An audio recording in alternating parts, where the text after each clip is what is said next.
And hello and welcome to another episode, installment. I don't know what these are called, but either way, this is the series thing, whatever you want to call it, Talky Time. I've inexplicably named it that for some reason. I don't like to be taken seriously, obviously. That is my whole point here. So, this is in case you're new to this, informal, unscripted discussion about whatever it happens to be at this episode is about. And in this case, it is about ecofeminism. Now, unlike my other video podcast listening things about these topics, we're not looking at specific books. We will sort of gloss over a little bit of three books, sort of to a degree. We are a little bit going to be looking at Silent Spring by Rachel Carson, which is about environmentalism. We're going to be looking at, now I'm blanking on a name. Oh, give me the name. The Death of Nature, Woman, Ecology, and the Scientific Revolution by Carolyn Merchant. And then lastly, Animals and Why They Matter by Mary Midgley. Now, we will be looking at those, but let's first talk a bit about what actually is feminism, for those who don't know what feminism is. Now, feminism gets a lot of bad rep online by people who don't know what feminism is at all. Now, feminism is a very, very vast, multifaceted academic discipline. I remember the very first time I actually learned about feminism from an academic perspective was to say that there is no such thing as feminism. There are instead feminisms, plural. There are different types of feminism. Feminism is an all-encompassing label. It doesn't really mean anything on its own. You have to have some kind of a prefix attached to it. So you get things like liberal feminism, radical feminism, socialist/Marxist feminism, and then, of course, ecofeminism, which is what we're going to be looking at. Now, feminism, in general, and this is a very, very generalizable thing because different feminisms focus on different things. They look at it through a different perspective. And that's what ecofeminism does. But let's first, in general, what do feminists usually look at? The main thing tends to be a focus on gender, sex, sexuality. And then you do get things like black feminism and intersectional feminism, which will include things like race, class, etc. However, generally, all the different feminisms have in common that they focus on things like gender and femininity, but then also masculinity later. With your more sort of third wave feminism, there tended to be a focus on looking at a spectrum, but we're not going to be talking about that. That will maybe be a discussion for another time, maybe if I ever just discuss someone like Judith Butler or something. But for today, feminism, it's about gender, and it tends to be anti-patriarchal. That is the idea. It is against patriarchy. Now, patriarchy is not an individual person. There is no such thing as a patriarchy. The term patriarch doesn't even really apply to patriarchy. A patriarch is just a male head of something. So like the male patriarch in the family will be like the head of the family if the head of the family is a male. That would be a patriarch. There's also a religious figure, a Russian in the Russian Orthodox Church called the Patriarch. It's essentially like their equivalent of a pope. He also has an adorable hat, but it does not mean the same thing as patriarchy. So patriarchy is a systemic, it's a system. It is something that you cannot see at all. In that sense, it is a social construct, but it is the way in which masculinity, men, etc., and masculine traits are considered to be dominant and above feminine traits. And then, of course, it also manifests in material ways, with men literally physically having more than women. So feminism, as a very, very broad overview, critiques that idea and says, listen, we should actually be going more towards, and you see, this is also where you can't even say equality, because equality is often not the right word, because you get equality, equity, liberation. These are different things, but ultimately you could say in the broadest sense equality, which is also a very, very touchy word in academia, because equality is not the same as like equity and stuff like that. But once again, not going to be going into that. But this is very, very broadly what feminism is, right? So it is a critique of patriarchal structures that control, or that not necessarily control, but that pervade society, that are always there. It is patriarchal hegemony. So male is seen as default, male is seen as strong, male is seen as correct, and everything else that is not considered male is therefore bad. Now, before we actually go into ecofeminism itself, let's discuss these 3 books. Now, these 3 books are not ecofeminist works, but they contributed. Now, they contribute quite a lot for various reasons, but that's how we will look at it. So first off, Rachel Carson's Silent Spring. Now, this book, it has its own video, or it's part of a little series. It's the very first of the Talky Time videos that talk about Rachel Carson's work. But in very, very brief, Silent Spring, it was written by a woman, which was also one of the reasons why a lot of people tried to discount it at the time. But if you read it now, it's actually fascinating. It's kind of a pointless book to read now, because you read it and you go, oh, you're taught this stuff in like primary school level, in schools, like about how pollution seeps into everything, and how the pesticides that we use, the herbicides, all that kind of stuff, these are all actually leaving a permanent impact on the planet, a long-term problem that is then also affecting us. We ingesting things like pesticides and stuff, we are ingesting these things that we pump into the environment. Which today we go, yes, I know that. But this was written in the 60s. So it was a very, very different perspective. And the people who, for instance, controlled the companies that made things like pesticides lobbied hard. And they were like, how did this woman trying to discredit us, blah, blah, blah, blah. But of course now we know, just like tobacco, those people are, evil. Their whole business model is predicated on destroying things. So you get Rachel Carson, and she comes out in this powerful figure, this book which pretty much spurns on the environmental movements. Like it really, really kickstarts environmentalism. And she passes away before she really sees the true power that her work would ever see. But she then serves as an inspiration. And now there's immediately this connection between woman and the environment. And this is where we talk about Carolyn Merchant's work. Carolyn Merchant is also looking at nature. Now she's saying, because now she's looking at it more from a philosophical, historical perspective. She's sitting here and she's going, listen, nature has often been perceived as feminine. You look at a lot of literature, you look at a lot of the way in which we talk about certain things, we directly link certain things together.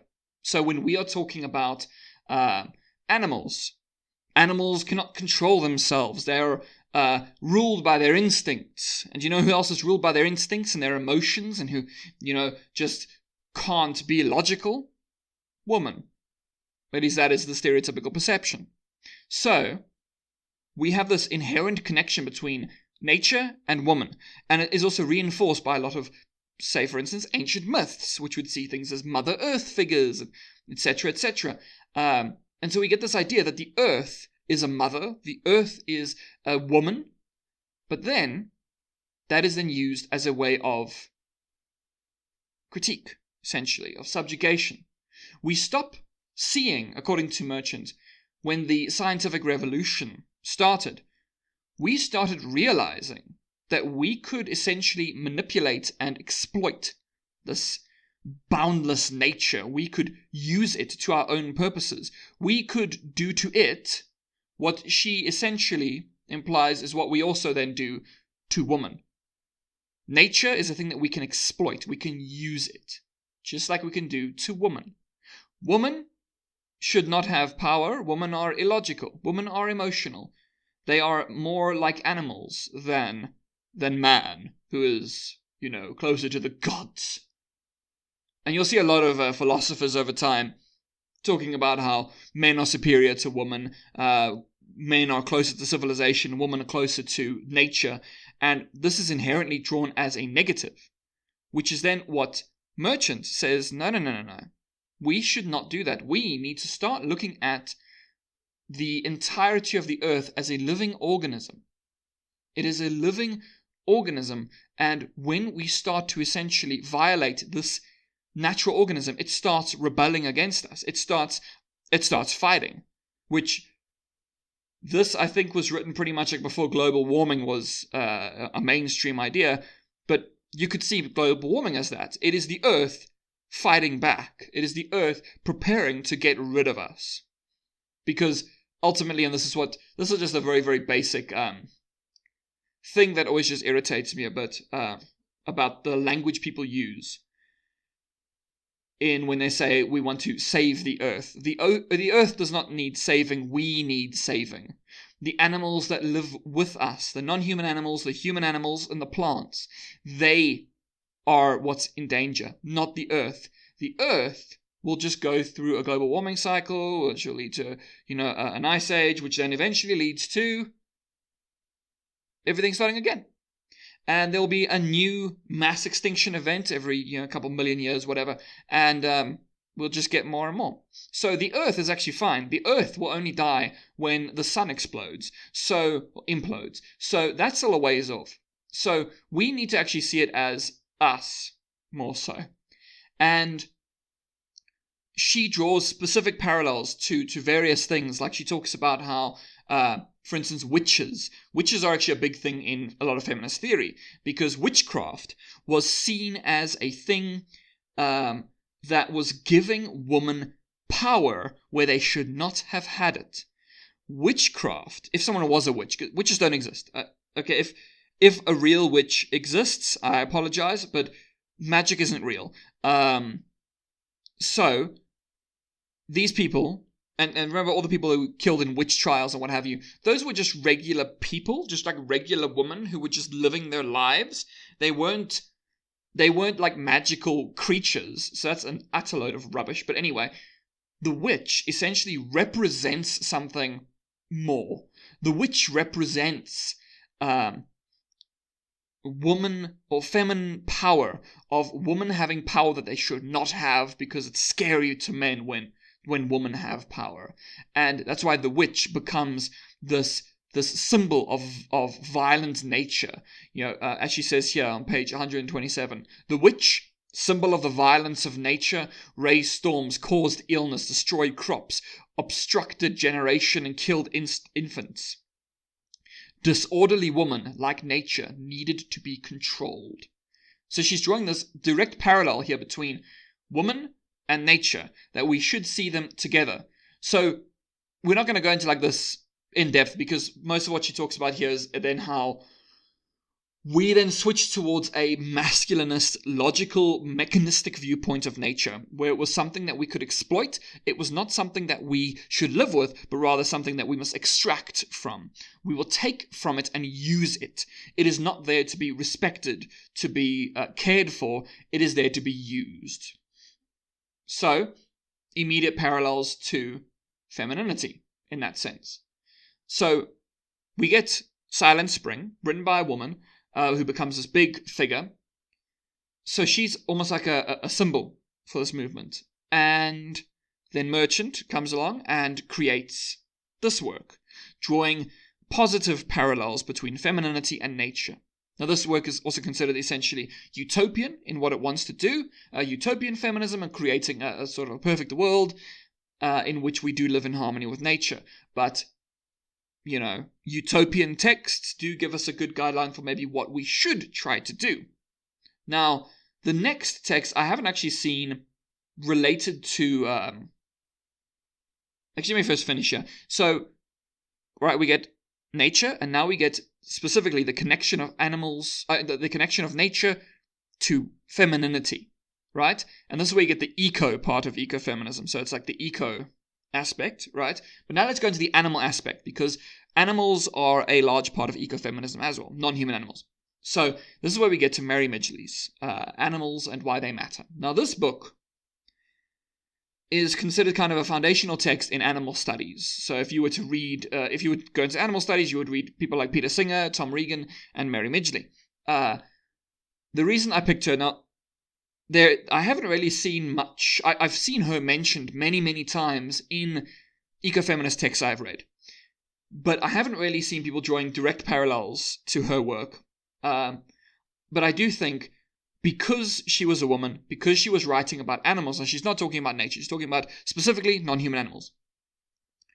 Now, she is drawing this importance. She isn't linking it to femininity or anything like that. She is saying, listen, we need to actually pay attention to animals.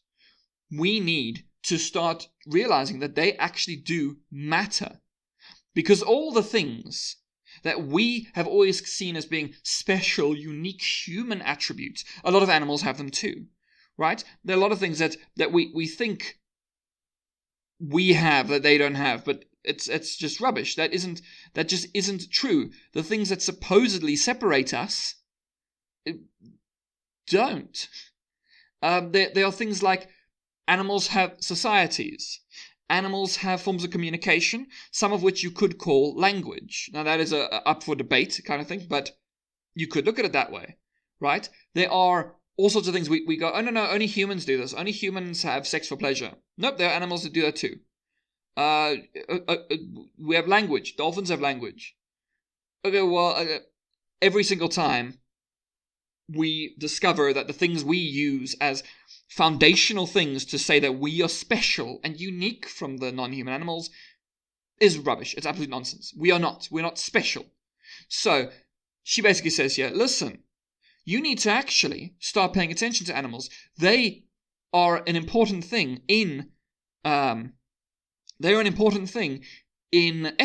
We need to actually, you can't just kill animals. That's actually wrong. And a lot of the time she says, listen, when people are believe in the rights of animals, they're often seen as overly emotional or sentimental. No, that's not rational. Rational people like Descartes, he just goes, no, of course it was not. No. Animals can't even feel pain. You can cut one open while it's alive, and it won't feel pain. The screaming it's doing, no, that's just a machine that isn't working properly. And that is genuinely what Descartes believed. He was, not a good person. But she critiques these things and says, listen, emotionality and what have you, that's rubbish, saying, oh no, that disqualifies it. And now she also inherently brings up this connection between some things like non-human animals, woman, and people like slaves and non-white people. So this intersectional connection, which is then what you will see in ecofeminism. So now, right, we have nature, Silent Spring and Carolyn Merchant, and then we have animals, and they come together into ecofeminism. And now you get a lot of ecofeminists, and let me just say here, we are going to do a bunch of ecofeminists on this channel. We're going to look at 5 in a row over the coming weeks. We'll be doing Greta Gard's work, Laurie Gruen's work, Val Plumwood's work, Carol J. Adams' work, and Donna Haraway's work. Each of them have their own focus on things, people like Val Plumwood has this concept of binaries. Donna Haraway is a post-humanist. Gruen has an idea of entangled empathy. So each of them have their own specific areas that we will be discussing. I've actually recorded all of them already. So I wanted to record the introduction last, because that's my brain. So, ecofeminism is literally saying, listen, there is a connection between nature, animals, and people. And when it comes to people, it's not just women. Feminism isn't just for women. It's for men, women, people of different races, people of different sexualities. Connecting them all together, we will start seeing things like a queer ecofeminism. You'll start seeing things like discussions of veganism from a feminist perspective. So that is what ecofeminism is. It is basically saying, listen, all of these things are exploited together. Also, my dog barked, and she's barking again. She always waits till till I am busy recording. So that is what ecofeminism is. It is saying there is a connection between these things, the oppressions of these things. They are connected to each other. And we need to stop pretending that they are not connected to each other. We need to actually pay attention to this. And this is going to be a very, very short video, probably the shortest of these Talky Time videos. But this is an introduction to set up for the rest of them. And so I think I am just going to end here. And I hope that you have an absolutely splendid day, week, month ahead. If you like this, if you want to check out more, please check out the description. It has all my nonsense in it. You know, the places I write and the this and the that's and the blah, blah, blah, blah, blahs. So go check that out. And I hope that you have a fantastic time ahead. And I hope that you enjoyed this. Goodbye.